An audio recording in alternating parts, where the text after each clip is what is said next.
Hello, everybody. This is Nanette Kennedy with Evolution Revolution and Humanities team.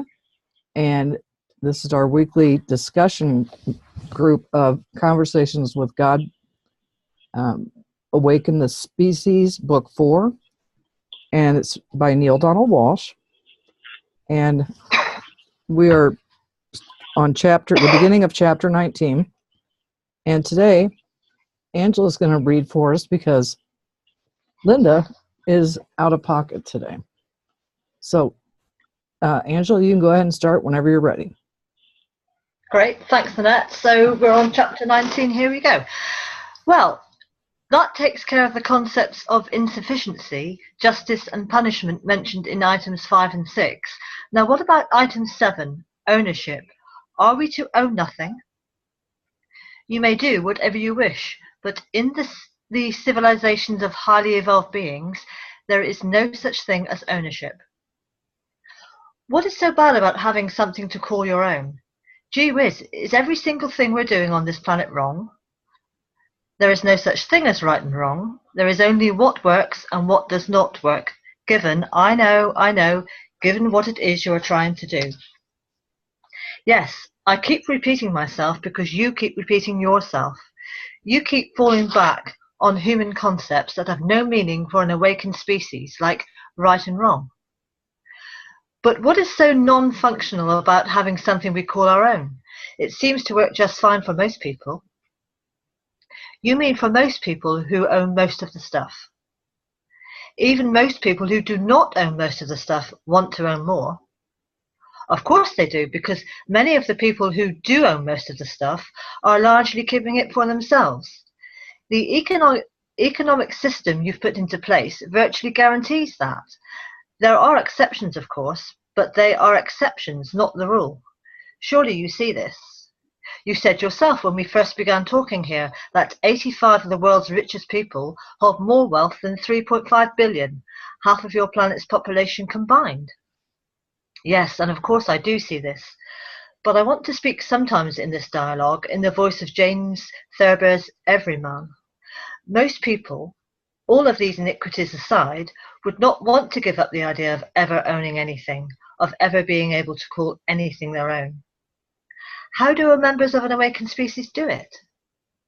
They understand that since they are all one, everything that exists belongs to every one that exists. But how would that function as a practical matter? Everyone in our world can't till the soil and plant the seeds and harvest the crop and earn the income from every farm on the planet. Every person cannot walk into every other person's dwelling as if it were their own and just hang out there.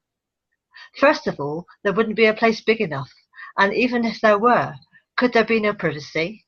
Is everything to be shared, including husbands, wives, children, and all possessions of any kind? How can that work? In the civilization of an awakened species, the idea of ownership is replaced by the concept of stewardship. Entities mutually agree on who shall have stewardship of what, who shall partner with who shall raise offspring, and who shall perform what functions in the physical world. No one takes anything or anyone that is being cared for by someone else through a stewardship or partnership agreement. Those who create offspring do not imagine that they own their offspring, and those who partner with others do not imagine that they own their partners. And those who accept stewardship of anything else that is physical, be it land or some particular physical item, do not imagine that they own that item. They are merely loving and caring for these other entities and these other items.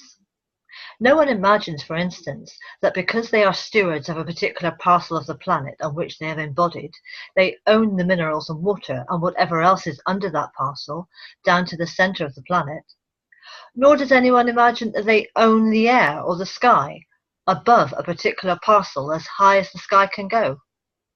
So there are no arguments about how high is up and how far down is down, and who owns the rights to whatever is up or down there.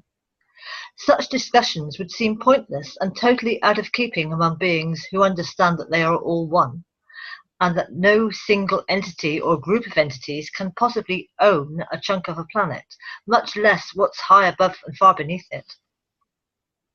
We have arguments between governments and individuals all the time over air rights and water rights and mineral rights on our planet. Yes, you do. So where does ownership begin and end? But if people didn't own anything, how could they make a profit from anything? And if they didn't make a profit, how could they earn a living? Highly evolved beings have redefined the concept that you capture in your word profit. They do not consider it profitable if they benefit at the expense of another. They do not consider it acceptable if they win while another loses. And they especially do not consider it honourable if their winning causes another to lose. In their civilization, no one benefits unless everyone benefits. It seems to be very difficult for most human beings to embrace such a notion, which brings us to item 8 on the list. Item 8 says, an awakened species shares everything with everyone all the time. Humans in an awakened state often do not, only sharing with others in limited circumstances. To many people on this planet, this seems to be simply impractical, unworkable. Nonsense. You make it work all the time. You experience this right now in your own limited way, in your families, for instance. You would never consider walking down the street in a rainstorm and holding an umbrella over your head alone, saying to your partner or your children, "Too bad you don't have an umbrella too, but them's the breaks." You would never think of eating all the apple pie by yourself without sharing with your partner or your children, saying, "Too bad there isn't enough here for all of us, but I'm sure I'm going to enjoy mine." I've used light-hearted examples, but you understand perfectly well the concept of refusing to profit or benefit if you are the only one who is profiting or benefiting, when it is your own family or loved ones who are suffering because you are not sharing. The only difference between you and highly evolved beings is that Hebes consider everyone to be their family and loved ones. The solution to so many of Earth's problems is obvious. Then why don't we embrace that solution?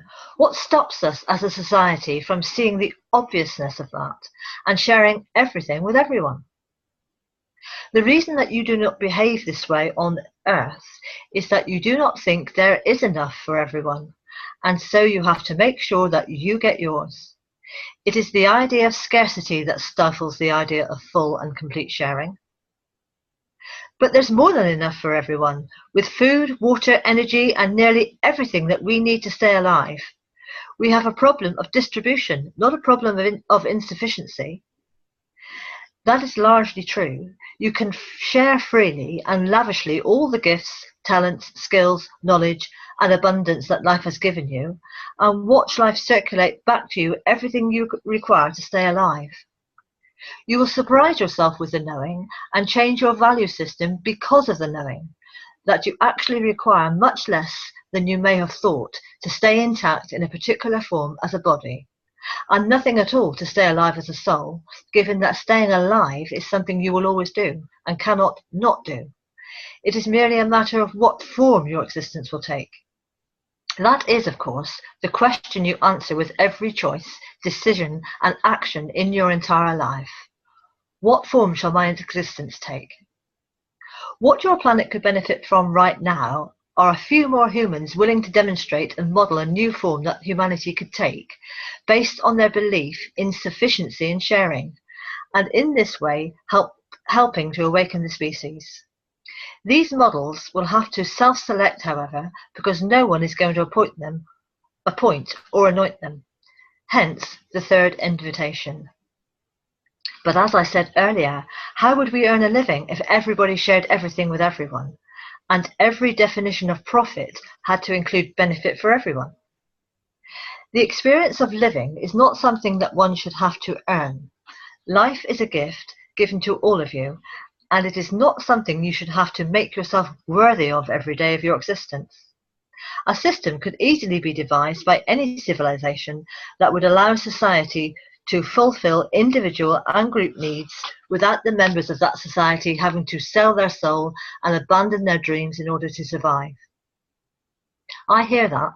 There must be a way to create a social system in which everyone contributes more or less equal energy, and everyone benefits more or less equally, with no one having to live a bare bones existence, and no one having to let go of any hope to do something they really love in this life in order to stay alive.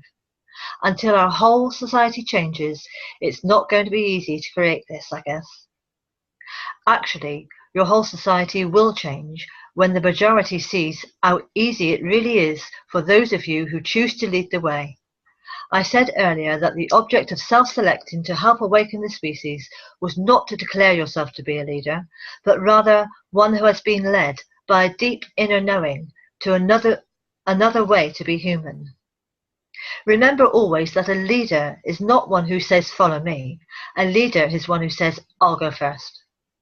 You can't change overnight the way your earthly societies function, but you can individually demonstrate and model the foundational qualities of an awakened species immediately by going first. Thank you. Now, I wasn't here for most of that because I had a little issue with the granddaughter coming home. So does somebody else want to lead the discussion? Because I was only here like for the last 3 pages or 2 pages.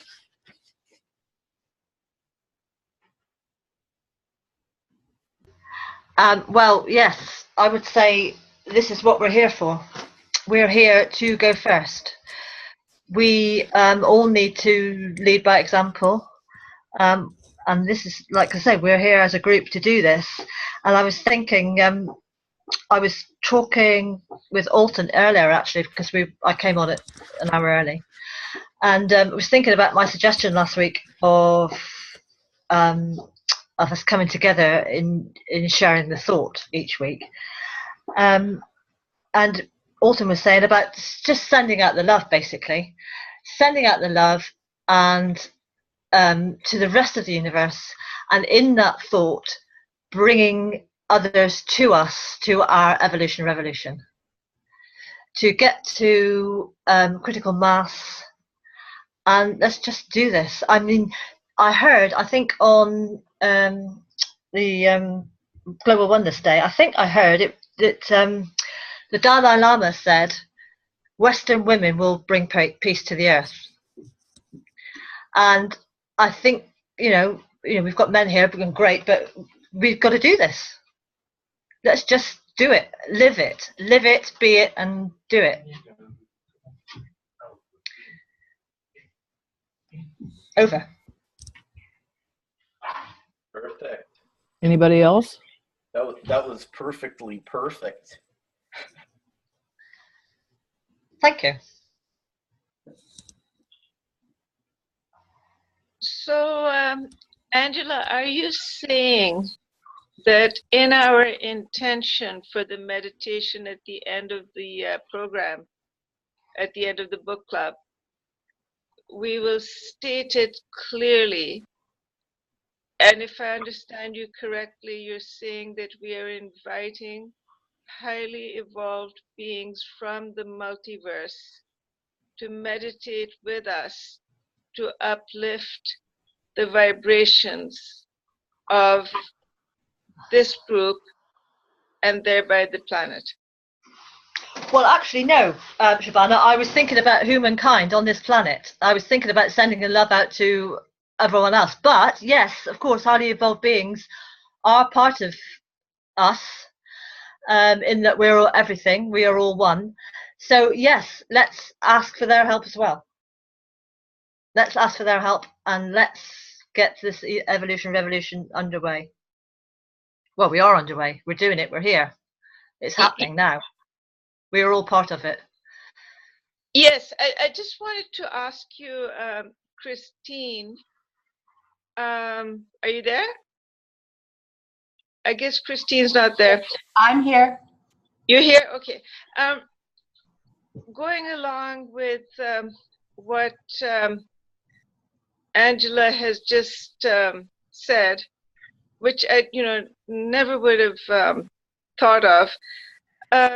Yes, of course, the whole thing is underway already, but according to you and what you've shared with me about Patty Coda Robles, the idea is that a formal invitation has to be issued by the people on the planet, because otherwise the hands of the highly evolved beings they're tied unless they are given an invitation from the people who are in trouble.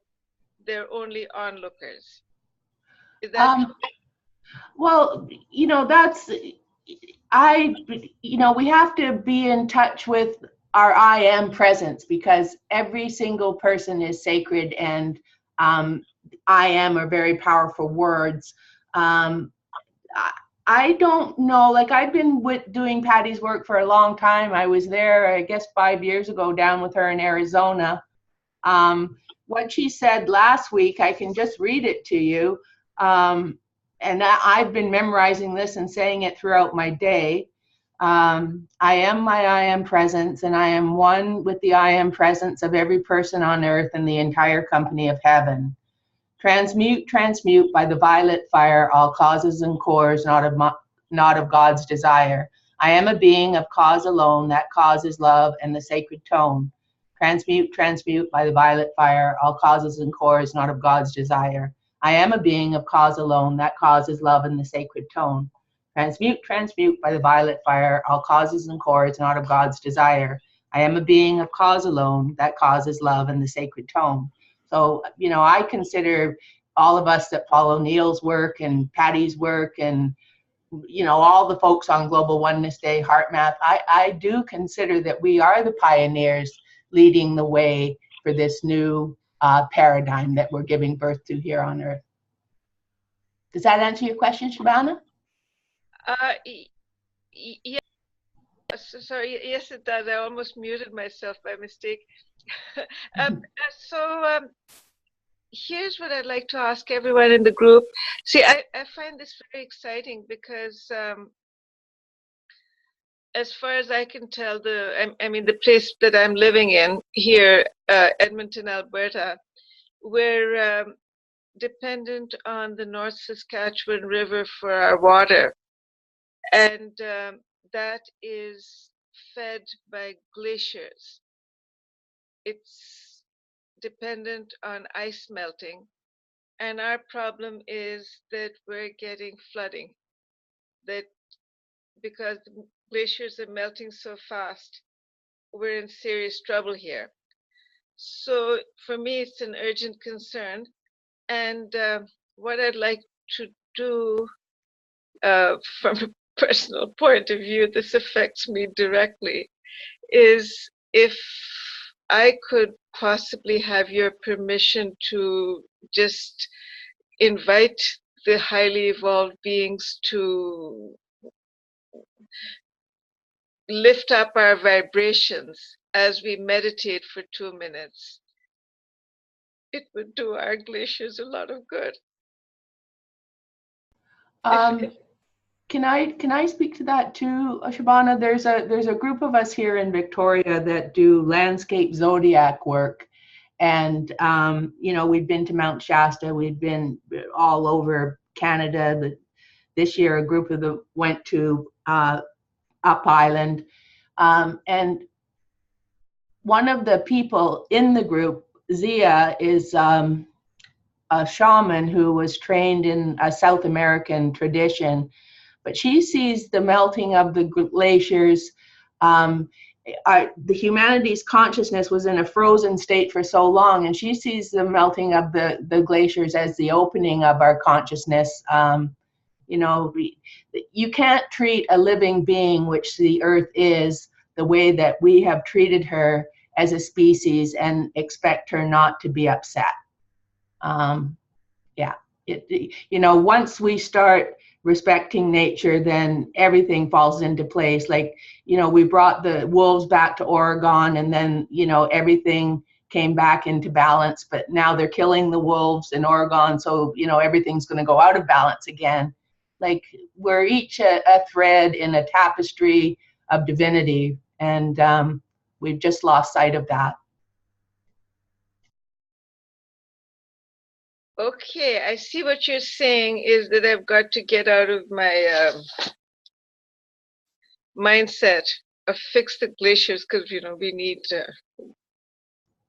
Well, help. I have to surrender to the mystery. I don't know. I don't know. I'm grateful to be here. I'm just very grateful, and a practice that I use on a daily basis is to surrender to my self-compassion, to trust the process of my life, and to be grateful for my life. Those three things. I should write those down. Just a second. What'd you say again? Surrender Yes. to my compassion, self-compassion. Yes. Trust the process of my life. Okay. And to be grateful for the gift of my life. Okay. All right. I've got that written down.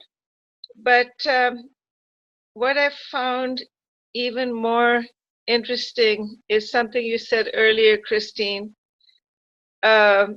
which showed me the narrowness of my vision, which is surrender to the mystery. Like, how the heck would I know? Well, exactly. We don't know. We're living in a mystery. I think Okay. one of our Canadian singers wrote a song about that. Sarah McLachlan, Living in the Mystery. Yeah. Okay, so here's my final question. I haven't heard it, but I don't listen to music because I'm diabetic. I can't stand music.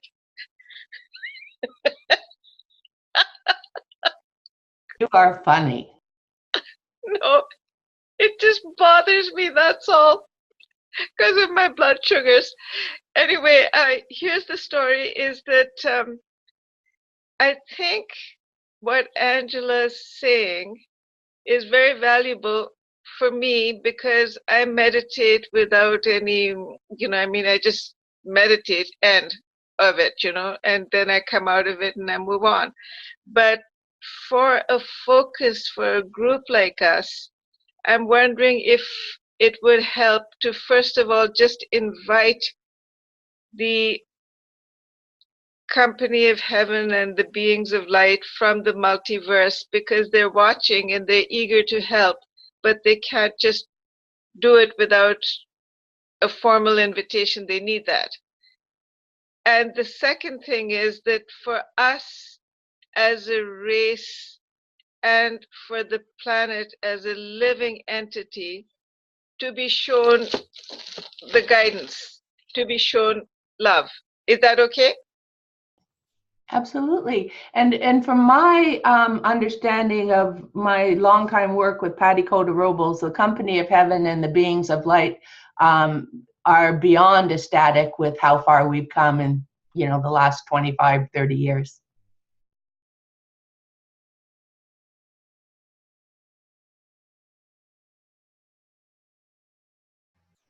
Can I just add, we shouldn't underestimate our power here as a group.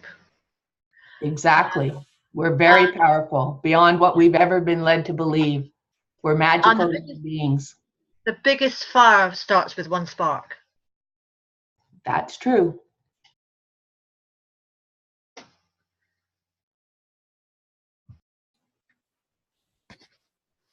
Well, thank you, everybody. That was really interesting discussion there, and poignant and well thought out. Anybody else have anything they want to add? Can I just say something about the two topics of ownership and sharing? Because I just think that it takes a massive shift to start to share and to let go of ownership. Because in my younger day, a lot of communities that I knew of tried it and made a lot of mistakes and had a lot of issues because it's such a big change for humanity. I don't know what people think about that, but I'm not saying it's not possible, but big shift. Over.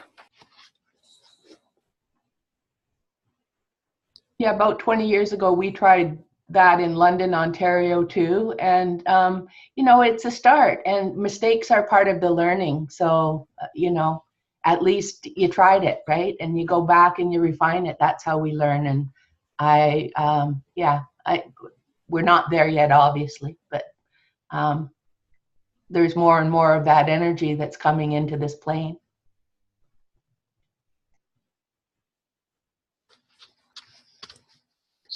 So I'm sorry, I've just had a little incident here, which is, are we able to agree then that our meditation is going to be guided? And I'll just say 2 sentences before we start. Would that be acceptable? Acceptable to me. I'm good with that. Yeah. Okay. And I'm very grateful for this, because I see this group as very powerful, as you'll notice by the pictures I've been sending out. Did you all get my pictures? Yes. Angela, are you on Messenger? Yes, I haven't seen your picture, Shabana. But I'm Well, on Messenger. I didn't know your surname, but I'll write it down. But I've got ginger plants, and I'm just looking for a pencil. So it's means, right? Yes, Angela? MEA. Okay, but anyway, I've got these cute little ginger plants, and they're growing nicely, and I think they'll grow a lot better. Like, they've shot up by 1.5 inches since I first learned how to go at them. Thank you. Oh, you're too funny. Okay. Well, if everybody's in agreement, let's go ahead and start with chapter 20. Angela, you're on mute. Okay. Here we go. This has been very helpful, and you know what? On reviewing items 9 to 16 on our list, I think I pretty well understand most of those remaining. Quickly summarize them for me then. Let's see. Here they are again. 9.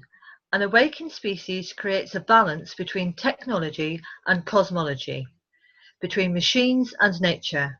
Humans in an unawakened state often do not. 10. An awakened species would never, under any circumstances, terminate the current physical expression of another sentient being unless asked directly by that other being to do so. Humans in an unawakened state often kill other humans without that other human requesting them to. 11. An awakened species would never do anything that could potentially damage or harm the physical environment which supports the members of the species when they are physicalized. Humans in an unawakened state often do so. 12. An awakened species never poisons itself. Humans in an unawakened state often do so. 13. An awakened species never competes. Humans in an unawakened state are often in competition with each other. 14. An awakened species is clear that it needs nothing. Humans in an unawakened state often create a need-based experience. 15. An awakened species experiences and expresses unconditional love for everyone. Humans in an unawakened state often cannot imagine even a deity who does this, much less do they do it themselves. 16. An awakened species has harnessed the power of metaphysics. Humans in an awakened state often largely ignore it. I'm clear that if we are to adopt the behaviours of an awakened species, we'll have to bring our cosmology, our philosophies, beliefs and understandings about the world and our decisions about who we are, up to speed with our technology, our weaponry, our genetic altering of crops, our cloning of mammals, and soon humans, our life extension, medicine, and all the rest of it, and all the rest. If we don't, we'll be dealing with ethical, moral, and spiritual dilemmas that our old beliefs have left us not nearly ready to resolve. I'm clear that if we were awakened, we would stop damaging our environment at every turn, stop poisoning ourselves with the things we eat and drink and smoke and breathe, and inject and listen to and watch and stop our endless and often ruthless competitions for everything. Money, power, fame, love, attention, sex, everything. I'm clear that when we live as an awakened species, we will transform what we've imagined to be our needs into preferences, and we will truly, and at last, love everyone without condition, even as we embrace and accept a God who does the same with us. You do understand, there is no need for me to go more deeply into any of this then. The only two final items I feel the need to look at more closely are 10 and 16. Item 10 says that members of an awakened species would never, under any circumstances, terminate the current physical expression of another sentient being without that other person requesting it. Humans kill other humans every minute of every day somewhere on their planet. That last part can't be denied, but to be fair, much of the killing on Earth has been done in self-defense.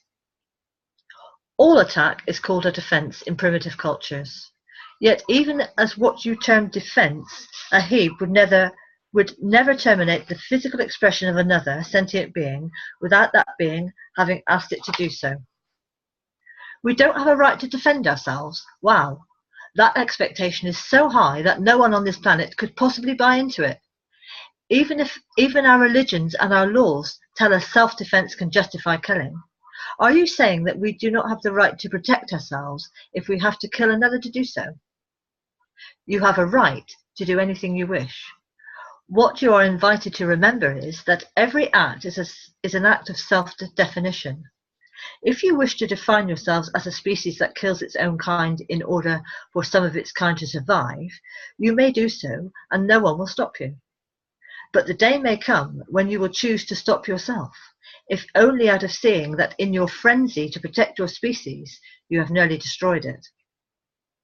But does this mean that when we are awakened, we will let anyone do anything to us and not defend ourselves? When your species awakens, it will not create scenarios in which its members have to defend themselves against each other. When you awaken, you will lay down your arms, all of you, at once, and eschew forever the ways and the means of destroying each other. Your competitions for everything will end, and you will find ways to share everything that there is to share, including all the world's resources and all the amazing miracles of science, technology, and medicine that you have brought about. For an awakened species, this will seem like a patently obvious and unquestionably appropriate thing to do. You will have no reason to defend yourself because no one will ever again have any reason to attack you, physically, emotionally, financially, or in any way whatsoever. But what if we were attacked by some renegade individual who had not yet awakened? You know, that 1 in 1,000 or 1 in 1,000,000 person who is mentally unstable. You would simply lay down your body and peacefully exit the realm of the physical, knowing that your death would not be an end to anything except more violence. Exactly as Obi-Wan Kenobi did when threatened face to face by Darth Vader in one of those Star Wars movies. Yes, exactly like that. Your science fiction depictions have more than once placed before humankind wonderfully illuminated ideas. That character in the movie did that, of course, because he knew he couldn't die, that the villain couldn't possibly do anything to him that would terminate his existence. But what if we were all attacked, all at once, by entities other than our own species? It was you who said earlier that there are advanced beings from other planets in the realm of the physical who are violent. Don't we have to worry about them coming to Earth one day and destroying us? No. Violent sentient beings from other galaxies will not be allowed to destroy your civilization. The highly evolved beings existing in another dimension would make that impossible. Why? Why would they step in and do that? Because it serves their purpose to express and experience their true identity by doing so. They have understandings and objectives different from beings who experience themselves primarily as physical entities living in a physical dimension. Yet they will let an entire civilization dismantle life as it has known it on its own planet. They are letting us do this right now. That is an act of civilization's conscious choice of its collective will. It is not an act that violates the collective conscious will of another civilization on another planet. Even on Earth you make this difference. It is the difference between someone choosing to end their own life of their own free will, or someone choosing to end the life of another against that other's will. On a galactic scale, the first would be compassionately allowed by Hughes, while the second would be stopped. You once told me that no one dies at a time or in a way that is not of their choosing. That is correct. I said that in our last conversation, a dialogue that you turned into a book titled Home with God in a Life That Never Ends. I understand that this is one of the most difficult and challenging of the revelations you have been given, but this does not make it any less true. Life's mysteries are impossible to resolve within the limitations of the human mind and the incomplete data held by any just emerging species. I can only assure you that at the level of soul, the events to which you refer are experienced as being in alignment with the spiritual agenda of the soul itself. Yet individuals are murdered, killed against their will, all the time on Earth, and from what you seem to be saying, on other planets where entities are violent as well. Individual superconscious will cannot and will not ever be violated in this regard. Thus, when you choose to do the thing that you call die, which you do at a superconscious level, that is the level of soul, not at a conscious level, i.e. the level of mind, you will move from the physical to the metaphysical voluntarily. When you don't choose to do so, you will not. That's the end of chapter 20. Thank you. Thank you. You're welcome. I wondered, my son yesterday, I was looking at number 9 on page 117, and it says an awakened species creates a balance between technology and cosmology, between machines and nature. Humans in an unawakened state often do not. And just this morning, my son showed me something, and you can Google it. It's like 5 minutes long, that the Saudi Arabians have produced a robot that looks like a human being. It has facial movements of surprise and smiling and sad, and it's a woman, and a woman robot. And the woman tells this audience of people that she is trained to be compassionate, and she's trained with all these different emotions. And you'd have to watch the video to really get the point I'm making, but you know, between machines and nature, and I don't like to be in a state of fear, but that kind of science technology kind of scares me. And I'd be interested, like next week, if you have time to watch the video. Sophia, that's her name. Sophia, you seen it? Christine, have you seen it? No, she looks pretty real. I just looked it up now, Nanette. Yep. Anyway, I'd be interested to hear what people have to say about that next time. But since it's this time, anybody have any comments on what Angela just read?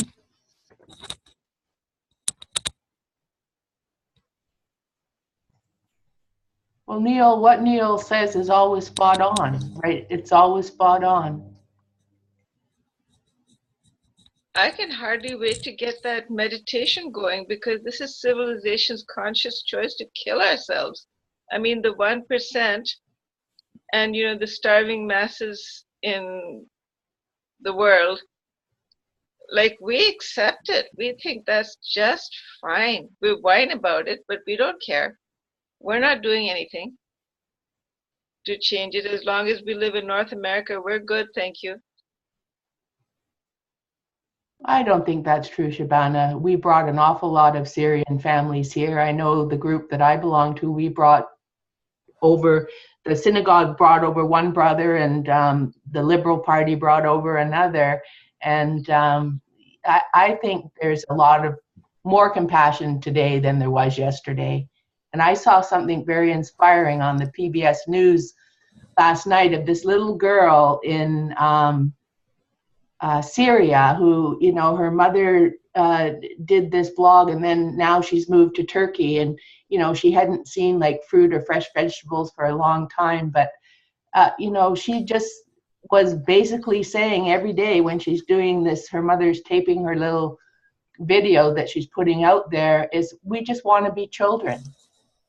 And I think she lived like that in Syria for like 3 years. I think she's from Aleppo. But anyway, I refuse to give up faith that that good will, you know, yeah.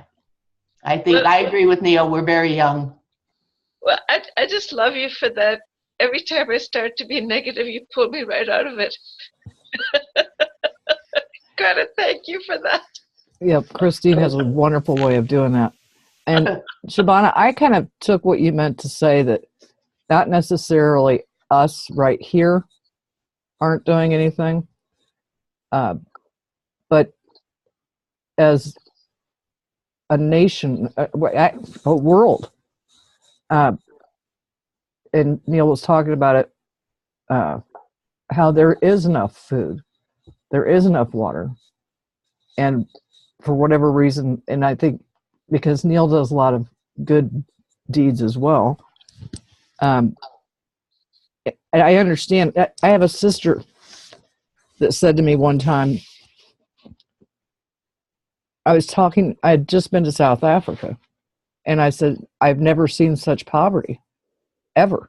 It makes the North American continent a joke to think that we are in poverty, because I've just never seen anything like it. And one of my sisters, I have 5, said, oh, I can't worry about the people in Africa. I said, I can't believe you just said that.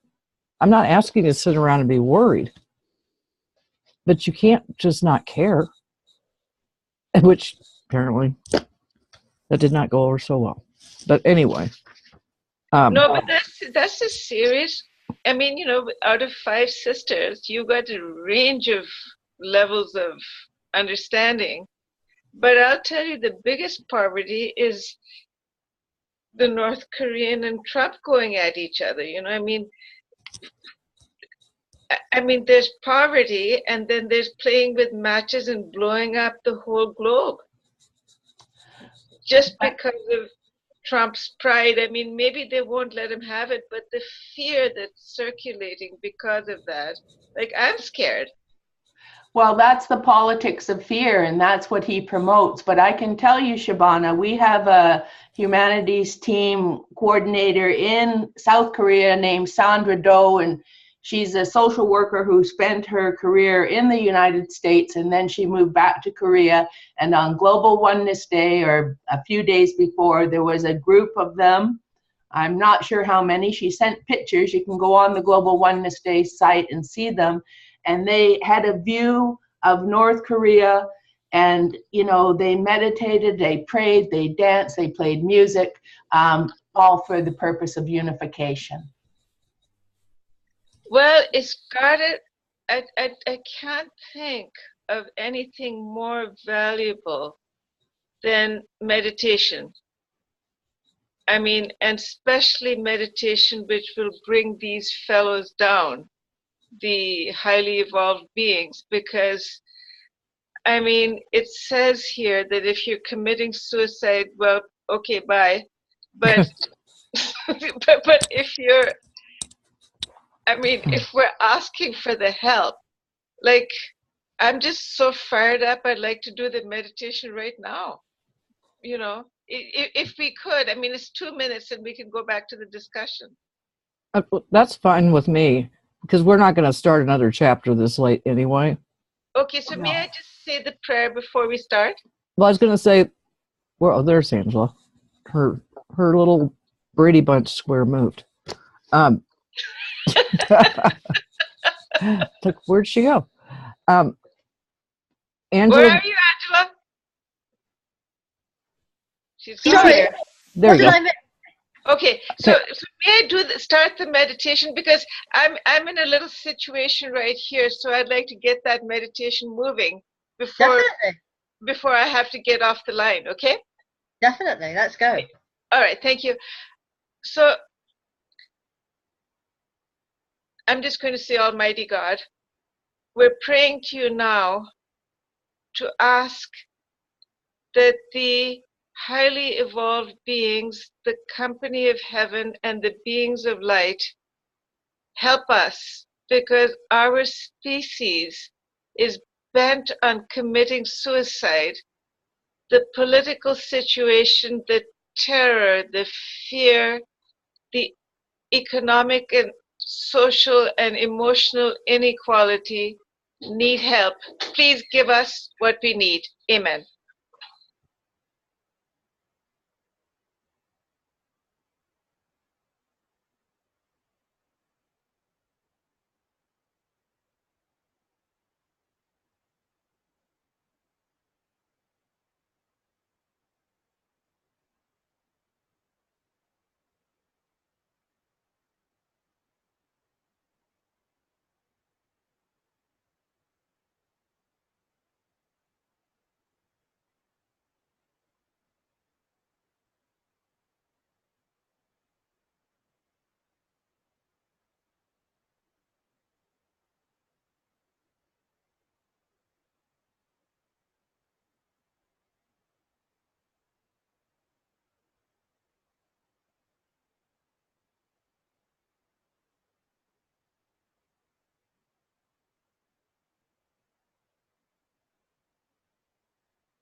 Let's everyone take a couple of deep breaths in and out and come back to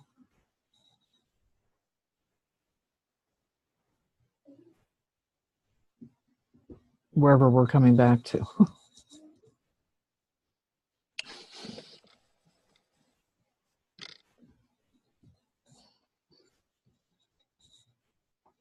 Can I be here now? Yes. Thank you so much. You're just goddesses, okay? But I'm gonna carry on from Gush, but you really are. OMG. Okay, I just bridged my mind to my soul, back to Earth mind. La la la la. Oh yeah, it's a personal plug for Oprah and Chopra, Deepak Chopra and Oprah Winfrey. Never goes by Winfrey anymore, just Oprah, as we know. And they just started a 21-day meditation on the topic of time. And as I was sharing with Angela earlier, Oprah and Chopra are both masters. So anyway, blah, blah, go to the Chopra Institute or whatever his website is, and you can sign up for free for the 21-day meditation. They're gorgeous. They're short, I don't know, 20 minutes. Oprah gives you an insight into life and the topic of the day. when she has her segment. Then Deepak gives us a more in-depth overview of time as friend or time as enemy. How do we perceive time? Anyway, they're great. It's free. They're all 5 days in. They give you a plus minus of a few days to catch up, and just I highly recommend it. It's changing my life. So have the 3 or 4 or 5 other similar in their series that they hold periodically. Changed my life. So thanks for letting me share that about meditation. So awesome. Alton, Yeah. Alton, I've done every single one of their 21-day meditations, and I did the day 7 this morning. But again, our interconnection, because we have country contacts in Tunisia and all other places on this globe that also participate in every one of Deepak's and Oprah's 21-day meditation experiences. You know, we are all connected, and I don't have any question about that at all. I know that we are.